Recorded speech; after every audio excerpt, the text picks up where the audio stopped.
দেশের ৮০তম স্বাধীনতা দিবসের দিনেই দক্ষিণ ত্রিপুরার কলাছড়া শাকবাড়ি এলাকায় শান্তিরঞ্জন ত্রিপুরার গ্রেপ্তারকে কেন্দ্র করে উত্তেজনা ছড়ায়।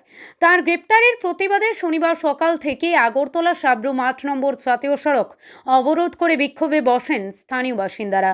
এর জেরে জাতীয় সড়কে যান চলাচল ব্যাহত হয়ে দীর্ঘ যানজটের সৃষ্টি হয়। জানা যায়, গত শুক্রবার রামরাই বাড়ি এলাকার এক যুবক অনলাইনে টাকা ট্রান্সফার সংক্রান্ত বিষয়ে শান্তিরঞ্জন ত্রিপুরার বিরুদ্ধে অভিযোগ দায়ের করেন। অভিযোগের ভিত্তিতে মনুবাজার থানার পুলিশ শাকবাড়িতে তার নিজ বাড়ি থেকে শান্তিরঞ্জন ত্রিপুরাকে গ্রেপ্তার করে।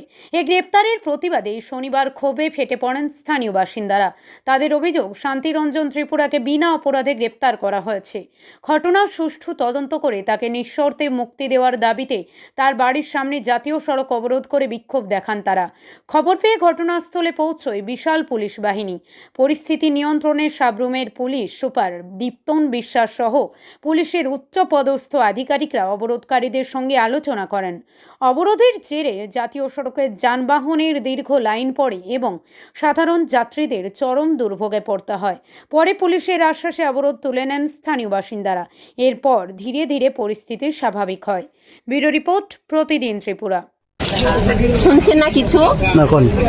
ওই শান্তিচরণ তারা রেলওয়ে গেছে, কেমন তারা টাকা ট্রান্সফার করে দেন, মানুষের লেনদেন করে, তারা বিনা অপরাধ কইরা পুলিশ বাগিয়া লয়ে গেছে। কবের ঘটনা? বিকাল 4টার সময়।